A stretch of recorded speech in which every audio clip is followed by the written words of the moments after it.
ನಮಸ್ತೆ ಕರ್ನಾಡಿನ ಜನತೆಗೆ ಅಮೋಘ ವರ್ಲ್ಡ್ಗೆ ತಮ್ಮೆಲ್ಲರಿಗೂ ಆತ್ಮೀಯವಾದಂಥ ಸ್ವಾಗತ ಸುಸ್ವಾಗತ. ಸ್ನೇಹಿತರೆ, ಮೊನ್ನೆ ಅಷ್ಟೇ ತಾನೇ ಲೋಕಸಭೆ ಚುನಾವಣೆಯ ಫಲಿತಾಂಶ ಹೊರಬಿದ್ದಿದೆ. ಈ ಚುನಾವಣೆ ಫಲಿತಾಂಶ ಬಂದ ನಂತರ ಜನಗಳ ತಲೆಯಲ್ಲಿ ಓಡ್ತಾ ಇರುವ ಪ್ರಶ್ನೆ ಒಂದೇ: ಈ ದೇಶದ ಪ್ರಧಾನಿಯಾಗಿ ಮತ್ತೆ ಮೋದಿ ಅವರು ಆಯ್ಕೆ ಆಗ್ತಾರಾ ಅಥವಾ ರಾಹುಲ್ ಗಾಂಧಿ ಅವರು ಈ ದೇಶದ ಪ್ರಧಾನಿಯಾಗಿ ಆಯ್ಕೆ ಆಗ್ತಾರಾ ಎಂಬ ಪ್ರಶ್ನೆ ಎಲ್ಲರ ತಲೆಯಲ್ಲಿ ಕೊರಿತಾ ಇತ್ತು. ಆದರೆ ಅದಕ್ಕೆ ಈಗ ತೆರೆ ಬಿದ್ದಿದೆ. ಎನ್ಡಿಎಯಲ್ಲಿ ಬಹುಮುಖ್ಯ ಸ್ಥಾನಗಳನ್ನು ಹೊಂದಿರುವ ನಿತೀಶ್ ಕುಮಾರ್ ಮತ್ತು ಚಂದ್ರಬಾಬು ನಾಯ್ಡು ಅವರು ಮೋದಿ ಅವರಿಗೆ ತಮ್ಮ ಬೆಂಬಲವನ್ನು ಸೂಚಿಸಿದ್ದಾರೆ. ಅವರ ಬೆಂಬಲದಿಂದ ಮೋದಿ ಅವರು ಮತ್ತೊಮ್ಮೆ ಪ್ರಧಾನಿಯಾಗುವುದು ಖಚಿತವಾಗಿದೆ. ಸ್ನೇಹಿತರೆ, ಮೋದಿ ಅವರು ಪ್ರಮಾಣ ವಚನ ಸ್ವೀಕರಿಸಲು ಎಲ್ಲ ರೀತಿಯ ಸಿದ್ಧತೆಗಳು ನಡೀತಾ ಇವೆ. ಸ್ನೇಹಿತರೆ, ಬಿಜೆಪಿ ನೇತೃತ್ವದ ಎನ್ಡಿಎ ಸರ್ಕಾರವು ಭಾನುವಾರ ಪ್ರಮಾಣ ವಚನವನ್ನು ಸ್ವೀಕರಿಸುವ ಸಮಾರಂಭಕ್ಕೆ ಸಿದ್ಧತೆ ನಡೀತಾ ಇದೆ. ಸ್ನೇಹಿತರೆ, ಪ್ರಧಾನಿ ಮೋದಿ ಅವರೊಂದಿಗೆ ಕ್ಯಾಬಿನೆಟ್ ಸಚಿವರಾಗಿ ಪ್ರಮಾಣ ವಚನ ಸ್ವೀಕರಿಸಲಿರುವ ನಾಯಕರುಗಳ ಬಗ್ಗೆ ಈಗ ಎಲ್ಲಿಲ್ಲದ ಕುತೂಹಲ ಮೂಡುತ್ತಿದೆ. ಹೌದು ಸ್ನೇಹಿತರೆ, ಮೋದಿ 3.0 ಕ್ಯಾಬಿನೆಟ್ನಲ್ಲಿ ಯಾರಿಗೆ ಯಾವ ಸ್ಥಾನ? ಪ್ರಧಾನಿ ಮೋದಿ ಅವರೊಂದಿಗೆ ಕ್ಯಾಬಿನೆಟ್ ಸಚಿವರಾಗಿ ಪ್ರಮಾಣ ವಚನ ಸ್ವೀಕರಿಸಲಿರುವ ನಾಯಕರ ಸಂಭವನೀಯ ಪಟ್ಟಿ ಇಲ್ಲಿದೆ. ಯಾರಿಗೆ ಯಾವ ಸಚಿವ ಸ್ಥಾನ? ಬನ್ನಿ ನೋಡೋಣ. ಸ್ನೇಹಿತರೆ, 272ರ ಮ್ಯಾಜಿಕ್ ಸಂಖ್ಯೆಯನ್ನು ಮುಟ್ಟಲು ಬಿಜೆಪಿಗೆ ಸಾಧ್ಯವಾಗದ ಕಾರಣ ಮಿತ್ರ ಪಕ್ಷಗಳು ತಮ್ಮ ಪಕ್ಷಕ್ಕೆ ಅಗತ್ಯವಿರುವ ಸಚಿವಾಲಯಗಳು ಮತ್ತು ಖಾತೆಗಳ ಸಂಖ್ಯೆಯ ಬಗ್ಗೆ ತಮ್ಮ ಬೇಡಿಕೆಗಳ ಬಗ್ಗೆ ಹೆಚ್ಚು ಧ್ವನಿ ಎತ್ತುತ್ತಿವೆ. ಈ ಹಂಚಿಕೆಯನ್ನು ನಿಭಾಯಿಸಲು ಬಿಜೆಪಿ 4.1 ಸೂತ್ರವನ್ನು ತಂದಿದೆ. ಸ್ನೇಹಿತರೆ, ಈ ಸೂತ್ರದ ಪ್ರಕಾರ ಒಂದು ಪಕ್ಷವು ಪ್ರತಿ 4 ಸಂಸತ್ ಸದಸ್ಯರಿಗೆ ಒಬ್ಬ ಕ್ಯಾಬಿನೆಟ್ ಮಂತ್ರಿಯನ್ನು ಪಡೆಯುತ್ತದೆ. ಗೃಹ, ರಕ್ಷಣಾ, ಹಣಕಾಸು ಮತ್ತು ವಿದೇಶಾಂಗ ವ್ಯವಹಾರಗಳಂತಹ ಪ್ರಮುಖ ಸಚಿವಾಲಯಗಳನ್ನು ಬಿಜೆಪಿ ಉಳಿಸಿಕೊಳ್ಳಲಿದೆ ಎಂದು ನಿರೀಕ್ಷಿಸಲಾಗಿದೆ. ಈ ಲೋಕಸಭಾ ಚುನಾವಣೆಯಲ್ಲಿ ಬಿಜೆಪಿಗೆ ಪೂರ್ಣ ಬಹುಮತ ಪಡೆಯಲು ಸಾಧ್ಯವಾಗದಿದ್ದರೂ ಕೂಡ ಗೃಹ, ಹಣಕಾಸು ಮತ್ತು ರಕ್ಷಣಾ ಸಚಿವಾಲಯದಂತಹ ದೊಡ್ಡ ಸಚಿವಾಲಯಗಳನ್ನು ತನ್ನ ನಾಯಕರಿಗೆ ಉಳಿಸಿಕೊಳ್ಳಲು ಪ್ರಯತ್ನಿಸುತ್ತಿದೆ. ಸ್ನೇಹಿತರೆ, ಎನ್ಡಿಎಯ ಮಿತ್ರ ಪಕ್ಷಗಳು ತಮ್ಮ ಬೇಡಿಕೆಗಳನ್ನು ಬಿಜೆಪಿ ಮುಂದಿಟ್ಟಿವೆ ಮತ್ತು ಇನ್ನೂ ಮಾತುಕತೆಗಳು ಪ್ರಗತಿಯಲ್ಲಿವೆ. ಸ್ನೇಹಿತರೆ, ಮೋದಿ ಅವರು ಪ್ರಮಾಣ ವಚನ ಸ್ವೀಕರಿಸುವುದು ಬಹುತೇಕ ಖಚಿತವಾಗಿದೆ. ಮೋದಿ ಅವರೊಂದಿಗೆ ಪ್ರಮಾಣ ವಚನ ಸ್ವೀಕರಿಸಲು ಸಿದ್ಧರಾಗಿರುವ ಕ್ಯಾಬಿನೆಟ್ ಮಂತ್ರಿಗಳ ಪಟ್ಟಿ ಇಲ್ಲಿದೆ. ಸ್ನೇಹಿತರೆ, ಈ ಸರ್ಕಾರದಲ್ಲಿ ಅಮಿತ್ ಶಾ ಅವರಿಗೆ ಮತ್ತೆ ಗೃಹ ಸಚಿವಾಲಯದ ಉಸ್ತುವಾರಿ ನೀಡಲಾಗುವುದು ಎಂದು ನಿರೀಕ್ಷಿಸಲಾಗಿದೆ. ಅಮಿತ್ ಶಾ ಅವರು ಮೋದಿ ಅವರ ಬಲಗೈಯಾಗಿರುವುದರಿಂದ ಅವರು ಇತರ ಕೆಲವು ಖಾತೆಗಳನ್ನು ಸಹ ಆನಂದಿಸಲಿದ್ದಾರೆ. ಅಮಿತ್ ಶಾ ಅವರು ಇತರ ಯಾವ ಸಚಿವಾಲಯಗಳನ್ನು ನಿರ್ವಹಿಸುತ್ತಾರೆ ಎಂಬುದನ್ನು ಕಾದು ನೋಡಬೇಕಾಗಿದೆ. ಸ್ನೇಹಿತರೆ, 2014ರಿಂದ ಮೋದಿ ಅವರ ಕ್ಯಾಬಿನೆಟ್ನಲ್ಲಿ ಸ್ಥಿರವಾಗಿರುವ ಹೆಸರು ಅಂದರೆ ಅದು ರಾಜನಾಥ್ ಸಿಂಗ್. ಹೌದು ಸ್ನೇಹಿತರೆ, 2014ರ ಎನ್ಡಿಎ ಸರ್ಕಾರದಲ್ಲಿ ಗೃಹ ಸಚಿವರಾಗಿ ಮೋದಿ ಅವರೊಂದಿಗೆ ತಮ್ಮ ಪ್ರಮಾಣ ವಚನವನ್ನು ಪ್ರಾರಂಭಿಸಿದರು. ಆದರೆ ಮೋದಿ 2.0 ಸರ್ಕಾರದಲ್ಲಿ ರಕ್ಷಣಾ ಸಚಿವಾಲಯದ ಖಾತೆಯನ್ನು ನೀಡಲಾಯಿತು.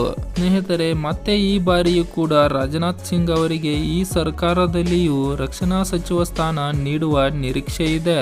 ಸ್ನೇಹಿತರೆ, ಈ ಬಿಜೆಪಿಯ ಈ ಅಧಿಕಾರಾವಧಿಯಲ್ಲಿ ಮತ್ತೆ ನಿರ್ಮಲಾ ಸೀತಾರಾಮನ್ ಅವರಿಗೆ ಹಣಕಾಸು ಸಚಿವಾಲಯವನ್ನು ನೀಡುವ ನಿರೀಕ್ಷೆ ಇದೆ.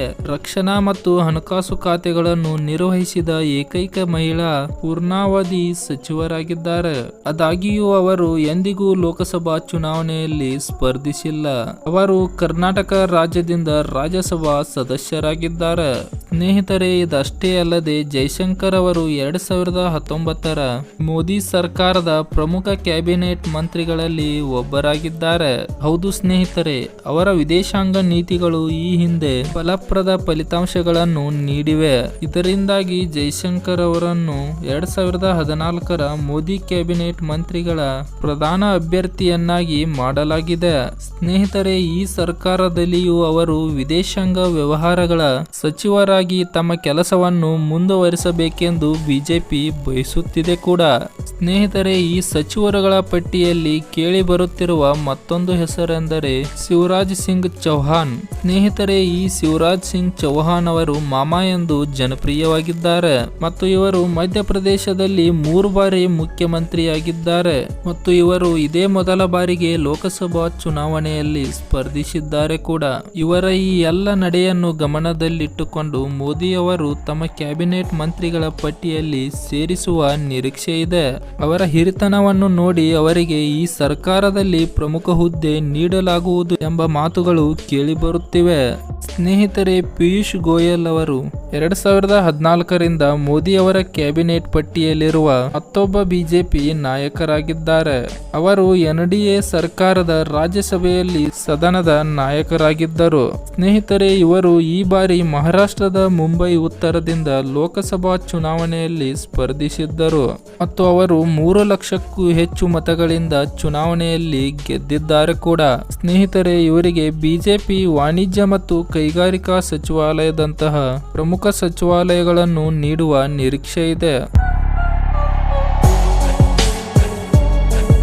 ಸ್ನೇಹಿತರೆ, ಪ್ರಸ್ತುತ ರೈಲ್ವೆ ಸಚಿವ ಅಶ್ವಿನಿ ವೈಷ್ಣವ್ ಅವರು ಮೋದಿ 2.0 ಸರ್ಕಾರದಲ್ಲಿ ರೈಲ್ವೆ ಸಚಿವರಾಗಿ ಸೇವೆ ಸಲ್ಲಿಸಿದ್ದಾರೆ. ಸ್ನೇಹಿತರೆ, ಅವರನ್ನು ಕೂಡ ಬಿಜೆಪಿಯ ಪ್ರಮುಖ ನಾಯಕರಲ್ಲಿ ಒಬ್ಬರೆಂದು ಈ ಬಾರಿ ಪರಿಗಣಿಸಲಾಗಿದೆ. NDAಯ ಸರ್ಕಾರದ ಈ ಅಧಿಕಾರಾವಧಿಯಲ್ಲಿ ಬಿಜೆಪಿಯವರಿಗೆ ಪ್ರಮುಖ ಸಚಿವರಲ್ಲಿ ಒಂದನ್ನು ನೀಡುವ ನಿರೀಕ್ಷೆ ಇದೆ.